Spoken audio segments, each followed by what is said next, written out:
Hello, everyone, and welcome to another episode of my anime journal. And today we will be talking about time travel shoujo Mari Waka to Hachi Nin Kagakushi Tachi, or Time Travel Girl. And so this is an anime about this young lolly who gets transported back in time. She's adorable, and so this is actually it's an anime about electricity, which is kind of nice. So she gets teleported back in time. It's based on this book, and yeah, story of scientific discoveries and inventions throughout history. 1983 book focuses on discoveries related to magnetism and electricity, which is definitely on my field. So we get this cute little lolly character who is learning about the wonders of electricity. It's very cute.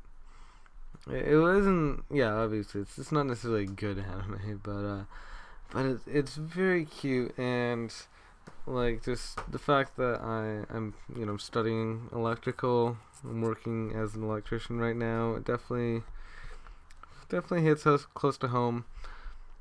Wasn't actually working in the field yet when I watched this. Well, actually, let me see.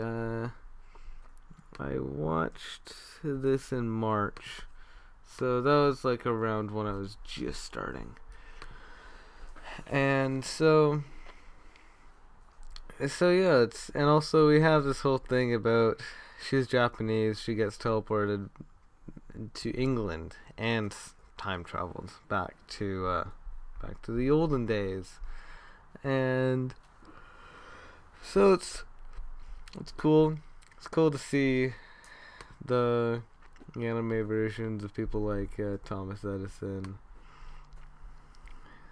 Graham Bell. It's just neat to see them, and also it's kind of cool seeing her interact with the other characters. It's essentially like the so everyone can just hears the other person's language pre-translated. So from her perspective, all of these characters are speaking in Japanese, but from their perspective, she's speaking in English. And so yeah, it's kind of weird, but it also gets around the fact that there weren't really any Japanese inventors of electrical stuff, at least not back then.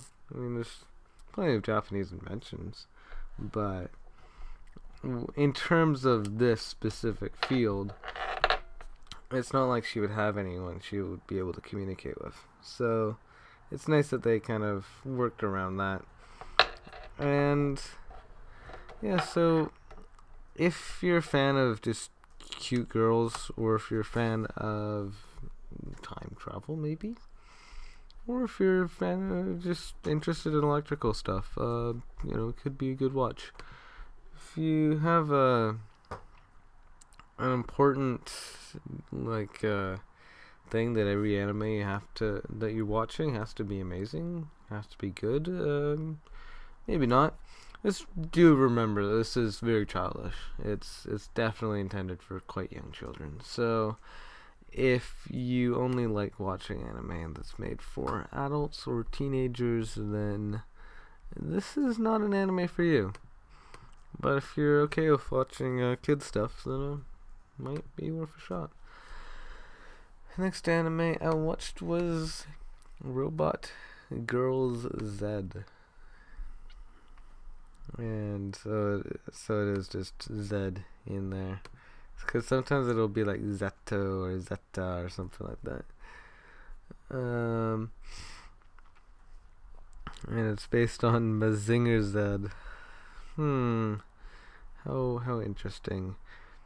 Yeah, so it's like magical girl kind of thing. It's not very good. Yeah, it is. It's mecha. Um, but yeah, it's cute is one positive attribute of it, but the plot is really bad. Definitely don't recommend it. And then after that, obviously, this just episode 0. Who even cares? It's a 4-minute special. No one cares. And then this one, Majoku, or Sextra Credit. Yeah. Actually, maybe we just. Well, I mean, I did watch it, but at the same time, yeah, whatever. So yeah, it's an anime. It's a hentai. It says absolutely not for children, and by that it is it's definitely not for children. Unfortunately, I couldn't find an actual. Like I know there used to be a censored version on YouTube, and there's no censored version on YouTube anymore. I had to watch an uncensored, which usually would be a better option, but at the same time, it's like I just not like watching this to FAP. It's I've heard that this just has a fantastic dub, and that's why I watched it. And so the main character is a teacher, and this teacher, he hates all of his colleagues, and he wants to just kind of get back at them. He wants to punish them for what they've done wrong to him. And so to do this, his idea of a good way to get back at his teachers is to rape them. Because, that's very logical indeed. Like, if you can't stand your colleagues, then you just rape them. Very good advice. No, please don't take that advice. I would say may deserve to be in a mental hospital, honestly. I'm not sure why he's in an educator role, or why someone would actually thought he would be a good teacher with that kind of logic to him, but somehow he ended up in that situation. He also raped one of his students, and then somehow he came on his side. It doesn't make sense. Yeah, so, and also he does some blackmailing and stuff. Just, again, get back at his teachers, or get back at his colleagues. And so in the original, it was supposed to be like you're supposed to sympathize with him. That's like, oh yeah, he's definitely doing the right thing. I could imagine myself in that situation. I mean, if my colleagues were being bad to me, of course I'd rape them. Like that's just what normal people would do. But then the dub was like, no, that we really can't do that. That doesn't make any sense. So they decided to kind of have him as being the villain, which was a very good decision. And so I'd say, yeah, the dub definitely makes it. That's really what you watch it for. You can watch it with the porn scenes just omitted, like they're not actually necessary. It's really just about the dub. Sort of like with Ghost Stories, but Ghost Stories is not a hentai. And so yeah, if you're into anime that have great dubs, then this could be an anime for you. If you're looking for something to jack off to, then it's just not something I would particularly recommend. And if you hate hentai, then again, wouldn't really recommend it. And the next anime we are talking about is Tentei opera Milky Holmes. Which, as someone pointed out, the title kind of sounds a bit like it could be a hentai, but it isn't. However, it is a lot etchier than I was expecting. So it's an anime about lollies who are, Sherlock's. What was it? Detectives. Yeah, and so our main little lolly here is Shallow or Sherlock Shellingford. And so all of these characters, their personalities aren't particularly interesting, as we see right here. That's kind of what they're used for. There's panty shots. There's a whole episode that's based around them being in swimsuits. It's not necessarily not even just like one pieces. It's like a lot of them are just in bikinis, and they're like 12. So, or at least they look 12. I don't know. They might be 15 or something. But the important part is that they're very young looking and they are heavily sexualized. And that's more of a theme than the detective part is, really. Is like, if it was only about detectives and them like figuring out mysteries, that could have been cool, but it feels more like Roku than like, say, what's it's like Detective Conan. Like, it's not Detective Conan at all. It's just more like Roku. And so if you're a fan of lolly fan service, then go ahead, watch it. If you're not a fan of lolly fan service, then don't watch it.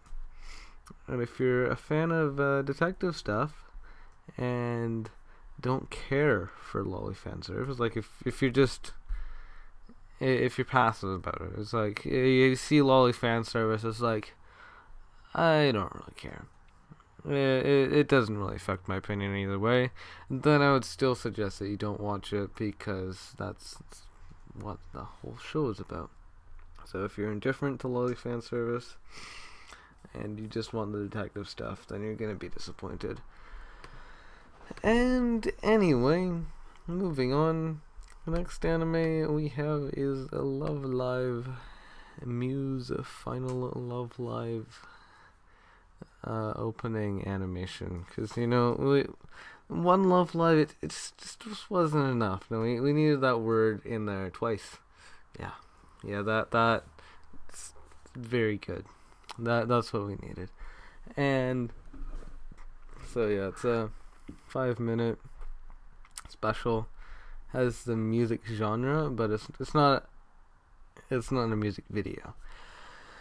It's just a little wrap up. It's aired actually quite a while ago, 2016, but it didn't get added to Mal until recently, and that's why I was recommended to watch it. And I thought it was a nice wrap up. Like, we have the Sunshine Girls now. They're getting the movie. I think, that they've even have like the third iteration of the Love Live franchise that's in the works. So, but it's nice seeing the original girls again. And yeah, I mean, it's only a 5-minute wrap up, but I think it's just nice seeing them again.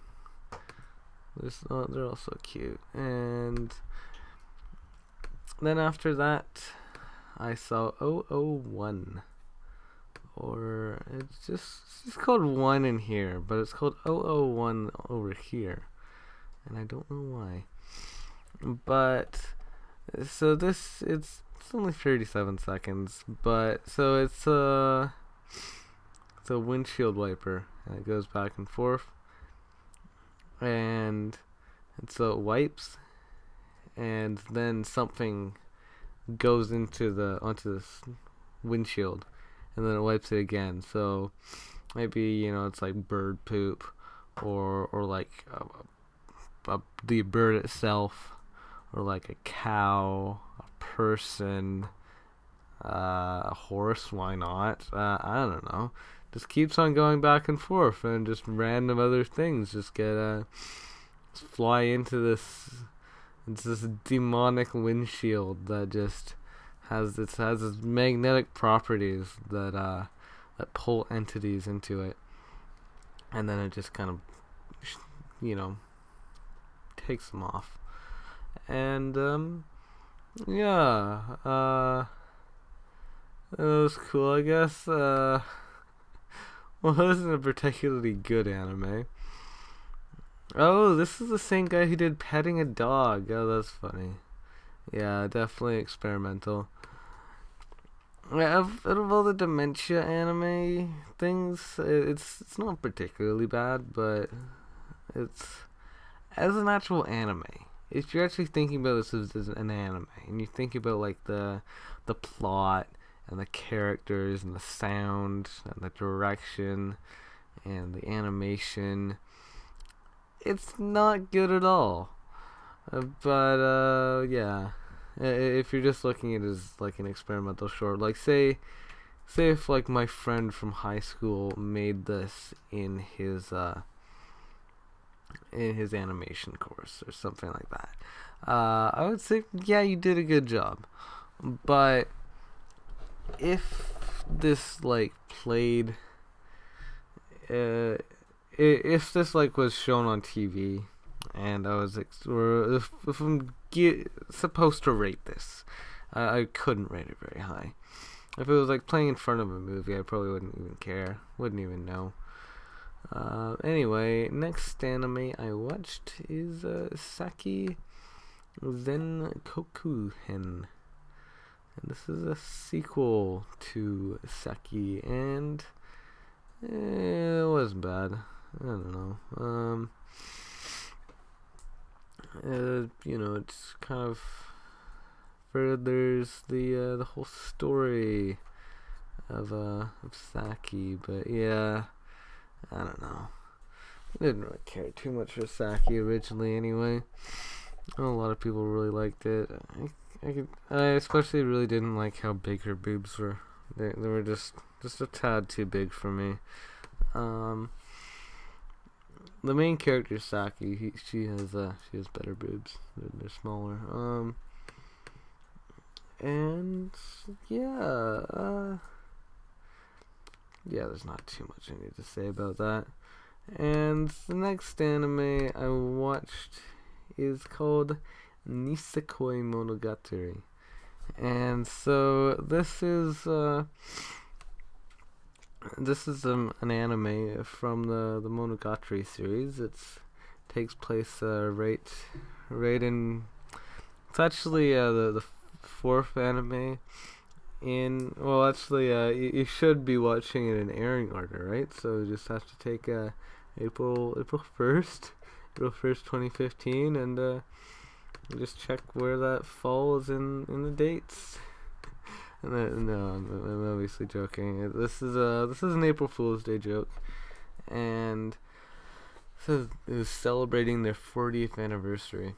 This is Shaft, because these are both Shaft anime. Bakemonogatari and Nisekoi. And so obviously it means fake love story. Nisekoi Monogatari. And as for the actual anime itself, it was bland. I didn't really like it. It just seemed kind of like a little, I don't know, showcase clip thing. It wasn't intended to be good anyway. But out of all the April Fool's Day jokes, I don't think it even used any new animation. I think it was just all this stuff that they already had laying around. Like, it was a very low effort April Fool's Day joke. But I mean, it's still an easy thing to just jokingly recommend around to people. But yeah, I wouldn't. It's just not a good anime. And finally, we have Gake no Ue no Ponyo. And so this is an anime about Ponyo. Which is a little girl who is actually a fish. And yeah, it's quite odd. Oh, huh. It was made up of over 170,000 individual. Because this is 2008. Was this actually like each one hand animated? Crazy. How many was what was it? The red line. How many was that made up of? It was made up of a lot. More than 100,000 frames. Huh. This is over 170,000 frames. But this was CGI, wasn't it? Wasn't it like animated just normally? Like on tablets or something, and then you just kind of have like a robot do the in between or something like that. I don't know. Okay. So this is it's you have what is it, the goldfish. She's a goldfish apparently. A little odd again. Here she is, Ponyo. And she's a goldfish, but then she sprouts legs. And and then she can turn into human. Oh, and she likes pork as well, for some reason. Yeah, kind of an odd movie. It definitely does feel Ghibli. It's not my favorite Ghibli, but out of all the Ghiblis, it feels rather heartwarming and stuff. It's cute, and just generally it has that kind of Ghibli feel to it, but it's just not amazing. And anyway, thank you for watching. Hope to see you again next time. I know this one probably is a little bit shorter, but whatever. Hope you enjoyed. Goodbye.